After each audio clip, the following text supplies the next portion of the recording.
देखो यार, चाइना में ना रिस्ट्रिक्शंस बहुत हैं। जैसे हमें जो हमारे गाइड थे ना, मतलब आप चाइना में अकेले ट्रैवल नहीं कर सकते। आप अगर अपनी गाड़ी से कर रहे हो, आप फ्लाइट से जा रहे हो, बीजिंग जाओ, कोई रोक टोक नहीं है, कुछ नहीं है। बट अगर आप बाय रोड ट्रैवल कर रहे हो तो आपको एक परमानेंट 24 घंटे एक गाइड रखना पड़ेगा जो वहाँ की गवर्नमेंट से अप्रूव्ड होगा। वो हमारी ही गाड़ी में ट्रैवल करेगा, सेम होटल में रुकेगा, और जब तक आप एंटर करे हो और जब तक एग्जिट करे हो उतने दिन वो आपके साथ रहेगा। तो सबसे पहला चैलेंज तो ये था, जो एजेंट था, हम 40 दिन के लिए वहाँ थे चाइना में। तो 9 लाख रुपए तो एजेंट की फीस थी खाली। अरे इंडिया बाप के रे, 9 लाख रुपए। 40 दिन के? 40 दिन के पर रिस्ट्रिक्शन बहुत थी। आपका जैसे ही आप बॉर्डर क्रॉस करोगे ना, वहाँ पे इमिग्रेशन ऑफिसर्स खड़े आपका फ़ोन चेक करते हैं लिटरली खोल के, कि आपके फ़ोन में दलाई लामा की कोई फ़ोटो तो नहीं है। ठीक है। दूसरी चीज़, चाइना के खिलाफ आपने कुछ पोस्ट तो नहीं कर रखा, या कुछ ऐसा चीज़ तो नहीं ऑब्जेक्शनेबल। भाई आप स्कॉर्पियो लेके ऑस्ट्रेलिया कैसे पहुंच गए बाय रोड? वो थोड़ा एक्सप्लेन करो, और वो आपकी जर्नी कैसी रही, वो ट्रिप कैसी थी, ऑस्ट्रेलिया के बारे में थोड़ा बताओ। तो ये वाली ट्रिप मैंने जस्ट अभी करी है। मैं नवंबर 2023 में निकला था, और अभी इसी महीने ख़त्म हुई है वो ट्रिप। तो लगभग 6-7 महीने की वो ट्रिप थी। और उसमें से हम देखो, सबसे पहले यहाँ से इंडिया से गए नेपाल। नेपाल तो नॉर्मल है, कई लोग गए हुए गाड़ी से। उसके बाद जो है ना, वो लोगों को पता नहीं है कि आप चाइना भी एंटर कर सकते हो बाय रोड। जैसे लोगों को लगता है कि इंडिया चाइना के बीच में काफ़ी वो चल रही है, तो आप बाय रोड ट्रैवल नहीं कर सकते वहाँ। बट ऐसा नहीं है। इंडिया और चाइना के बीच में भी काफ़ी बॉर्डर्स है, बट आप वो नहीं कर सकते। पर आप नेपाल से चाइना जा सकते हो। तो वैसे तो अब लोग कहेंगे कि वो तिब्बत है, चाइना नहीं है, बट वो अब चाइना के अंडर ही है, तो हम उस चीज़ में ज़्यादा पॉलिटिकली जाना नहीं चाहेंगे जो भी है। बट अभी करंटली वो चाइना के अंडर ही आता है। वहाँ पे इमिग्रेशन ऑफिसर्स, पुलिस सब चाइना की है। तो नेपाल से तिब्बत का बॉर्डर है। और उस बॉर्डर को, मतलब मैंने अपनी गाड़ी से लगभग 37 बॉर्डर्स क्रॉस किए हैं। और उस बॉर्डर का जो एक्सपीरियंस था ना, वो दिल में धक धक धक धक कॉन्टीन्यूसली होना, वो एक बताओ अलग। ना भाई, उसको डिटेल में बताओ। मतलब एक तो देखो यार, चाइना में ना रिस्ट्रिक्शंस बहुत हैं। जैसे हमें जो हमारे गाइड थे ना, मतलब आप चाइना में अकेले ट्रैवल नहीं कर सकते। आप अगर अपनी गाड़ी से कर रहे हो, आप फ्लाइट से जा रहे हो, बीजिंग जाओ, कोई रोक टोक नहीं है, कुछ नहीं है। बट अगर आप बाय रोड ट्रैवल कर रहे हो तो आपको एक परमानेंट 24 घंटे एक गाइड रखना पड़ेगा जो वहाँ की गवर्नमेंट से अप्रूव्ड होगा। वो हमारी ही गाड़ी में ट्रैवल करेगा, सेम होटल में रुकेगा, और जब तक आप एंटर करे हो और जब तक एग्जिट करे हो उतने दिन वो आपके साथ रहेगा। तो सबसे पहला चैलेंज तो ये था, जो एजेंट था, हम 40 दिन के लिए वहाँ थे चाइना में। तो 9 लाख रुपए तो एजेंट की फीस थी खाली। अरे इंडिया बाप के रे, 9 लाख रुपए। 40 दिन के? 40 दिन के। यार ये तगड़ा प्रोफेशन है। हाँ, तो चाइना में मोटा तगड़े खर्चा पैसे है। कमा रहा है। बिल्कुल। तो 9 लाख रुपए तो उन्होंने लिए, प्लस हमारा ट्रैवल अलग, डीजल अलग, टोल टैक्स अलग, होटल अलग, खाना अलग। तो चाइना एक तो एक्सपेंसिव बहुत पड़ा इस चीज़ में। दूसरी चीज़, वहाँ पे रिस्ट्रिक्शंस बहुत थी। आपका जैसे ही आप बॉर्डर क्रॉस करोगे ना, वहाँ पे इमिग्रेशन ऑफिसर्स खड़े आपका फ़ोन चेक करते हैं लिटरली खोल के, कि आपके फ़ोन में दलाई लामा की कोई फ़ोटो तो नहीं है। ठीक है। दूसरी चीज़, चाइना के खिलाफ आपने कुछ पोस्ट तो नहीं कर रखा, या कुछ ऐसा चीज़ तो नहीं ऑब्जेक्शनेबल, कोई वीडियोस तो नहीं है, कुछ वैसा कंटेंट तो नहीं है, कोई बुक तो नहीं आप कैरी कर रहे हैं। तो स्ट्रिक्टनेस बहुत है वहाँ पे। तो उस चीज़ को लेकर डर बहुत लग रहा था कि एंट्री रिजेक्ट ना हो जाए। 9 लाख रुपए भर चुके हैं ट्रिप की भी, फिर ऐसी तैसी मच जाएगी पूरी। तो वो थोड़ा सा डर था। बट नंबर प्लेट भी आप बता रहे थे चेंज करनी हाँ, पड़ती है। नंबर प्लेट क्या है, जब हम चाइना मतलब तिब्बत में एंटर करते हैं तो 3-4 दिन तो आपको अलाउड होता है आपकी नंबर प्लेट में।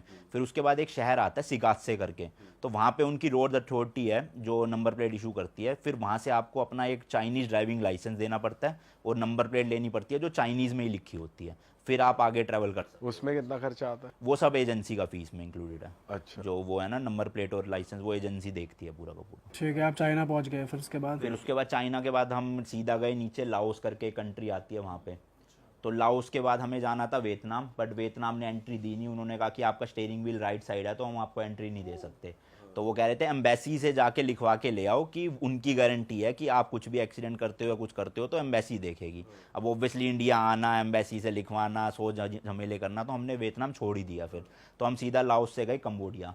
भाई सॉरी मैं कट कर रहा हूँ आपको। जब आप चाइना से वियतनाम गए तो बीच में कुछ वाटर बॉडीज थी, या फिर सीधा बाय रोड है? रोड है, पूरा रोड है ये। हाँ, मतलब यहाँ से Nepal, China, Laos, Vietnam, Cambodia, Thailand, Malaysia, Singapore, ये पूरा रूट जो है वो बाय रोड है। फिर सिंगापुर के बाद आपको जहाँ भी जाना है, ऑस्ट्रेलिया जाना है, फिलीपींस जाना है, या फिर न्यूजीलैंड जाना है, उसके लिए आपको फिर समुद्र का ही रास्ता लेना पड़ेगा।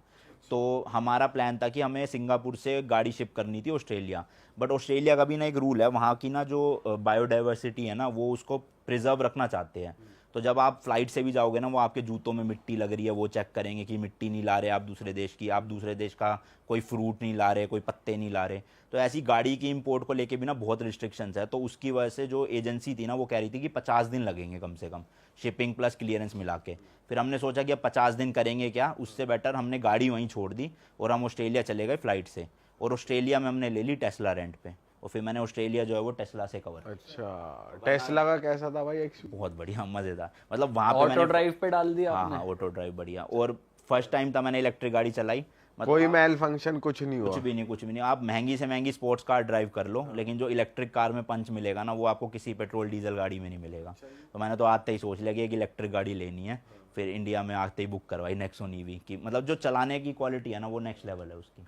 भाई उस टाइम बुरा नहीं लगा मेरी स्कॉर्पियो नहीं आ लगा पाई? था, काफ़ी लगा था, बट फिर अब ऑप्शन नहीं था। 50 दिन करते क्या, वेट करते, इंडिया आते फिर जाते, वैसी ट्रिप लंबी खिंच रही थी। तो हमने सोचा छोड़ो कोई नहीं, एक ही कंट्री है, घूमना तो है ही, घूम लेंगे। वैसे भी अपनी गाड़ी में नहीं घूम पाएंगे, बस यही फर्क है। भाई ऑस्ट्रेलिया में कहाँ कहाँ घूमे, कुछ जगह बताओ जहाँ पे आप ऑडियंस को रेकमेंड करते जाना चाहिए। यार देखो, ऑस्ट्रेलिया वैसे तो बहुत बड़ा है, बट एक्चुअल में जो पॉपुलेशन वहाँ पे रहती है ना वो बहुत कम एरिया में रहती है। आधे ज़्यादा ऑस्ट्रेलिया खाली पड़ा हुआ है। तो मेनली जो उनकी कोस्टल लाइन है ना पूरी, वहाँ पे ही सारी वहाँ की पॉपुलेशन रहती है। तो मैं लैंड किया था मेलबर्न में। फिर मैंने मेलबर्न के आसपास के कुछ एरियाज़ एक्सप्लोर करे। बाय रोड अच्छा था वो भी। वहाँ पे एक जगह है ग्रेट ओशियन रोड करके, कि एक तरफ तो आपको पहाड़ दिखेगा रोड में और एक तरफ आपको समुद्र है पूरा। तो वो उस रोड का नाम ही यही है, द ग्रेट ओशियन रोड। तो वहाँ पे ड्राइव करना तो मतलब एक ड्रीम है कई लोगों का, जिनको ड्राइविंग का मतलब मजा आ गया इंटरेस्ट होगा भाई है ना। वहाँ पे तो। बहुत मज़ा आया वहाँ पे। तो वहाँ पे मैंने ड्राइव करा, वो एक अच्छा एरिया जाने के लिए। फिर मैं वहाँ से फ़्लाइट पकड़ के गया सिडनी, और वहाँ पे फिर मैंने फिर से गाड़ी रेंट करी टेस्ला, और उसका फिर आसपास का एरिया पूरा कवर किया। टेस्ला का वैसे क्या रेंट पड़ा? मेरे को पर डे पड़ा था 5,000 रुपये इंडिया के। सिक्योरिटी भी दी थी? सिक्योरिटी वहाँ की होती है $500, पर वो क्रेडिट कार्ड में ही ले लेते हैं बस। मतलब वो चार्ज नहीं करते, वो ब्लॉक कर देते हैं $500 को, 500 ऑस्ट्रेलियन डॉलर को। जब आप फिर गाड़ी रिटर्न कर दोगे उसके 1 महीने बाद वो दे देते हैं, अगर कोई चालान नहीं आया हो। बट मेरा चालान आ गया, क्योंकि अब मुझे तो आदत थी स्कॉर्पियन की कि चालान कटेगा नहीं, बट अब वहाँ की जो नंबर प्लेट है उसमें तो चालान कटेगा ही कटेगा। तो उससे चालान आ गए 2। कितनी दौड़ा दी थी? मैं दौड़ाई ज़्यादा नहीं, फ़ोन वीडियो बनाते अच्छा। वहाँ पे वो फ़ोन कैमरा रखे हुए हैं कि आप अगर मोबाइल यूज़ कर रहे हो चलाते वक्त तो आपका चालान कटेगा। तो उसका 32,000 रुपये का चालान आ गया 2। और तेरी 16 हज़ार के। तो भाई अब तक आपकी कितनी कंट्रीज हो गई? 50 कंट्रीज? हाँ मेरी 2 रह गई है, 48 हो गई है 50। 48 हो गई। तो और भाई बाय रोड 37 हुई है। तो बेस्ट कंट्री कौन सी लगी आपको, अगर मैं बेस्ट पूछूं कि भाई आप कितनी बार भी चले जाओ वहाँ पे? बेस्ट कंट्री अगर बाय रोड पूछो तो टर्की लगी मुझे, और वैसे घूमने के बारे में पूछो तो जर्मनी भी अच्छी लगी, और चाइना भी अच्छा लगा काफ़ी। मतलब चाइना को लेके भी मतलब वही है सब कुछ ना। देखो आप पाकिस्तान के भी लोग देखोगे तो वो इंडियन से बहुत अच्छे हैं, बट वहाँ की जो मीडिया है, वहाँ की जो गवर्नमेंट है, वो थोड़ा सा दिक्कतें करती है। सेम चाइना का भी है। वहाँ पे जब लोगों को पता चलता था हम इंडिया से आए हुए तो उनका भी बिहेवियर बहुत बढ़िया होता था। तो मतलब हॉस्पिटैलिटी के मामले में चाइना बढ़िया लगा मुझे काफ़ी। वहाँ पे थोड़ा ऐसे नहीं देखते कि इंडियन क्यों आ गए और ये वो? कुछ उनको मतलब नहीं है कि वॉर है, लैंड कैप्चर कर रखा है, हमने कर रखा है, उन्होंने कर रखा है, उनको कोई मतलब नहीं है। उनको वो अपनी ज़िंदगी जी रहे हैं और खुश भी लगते हैं। मतलब लोग कहते हैं कि वहाँ पे खुश नहीं होंगे लोग, बट मेरे को जहाँ तक जितने लोग मिले खुश मिले। भाई खाने की दिक्कत नहीं आई आप? चाइना में तो बहुत है दिक्कत। मतलब वहाँ के जो बड़े शहर हैं वहाँ पे इंडियन रेस्टोरेंट मिल जाएंगे, बाकी उसकी जगह तो फिर हम वो हल्दीराम के वो कैरी करते थे, रेडी टू ईट। खुद ही बनाओ खुद ही खाओ, यही चलता था बस। हाँ, उस वे में पैसा भी बहुत बचता है ना। हाँ अगर पैसे बहुत बच जाते हैं। मतलब पर डे अगर हम 5,000 का खर्चा लेके चल रहे हैं तो वो 500 रुपये में ही हो जा रहा था हमारा, क्योंकि खुद लेकर गए हुए थे वो।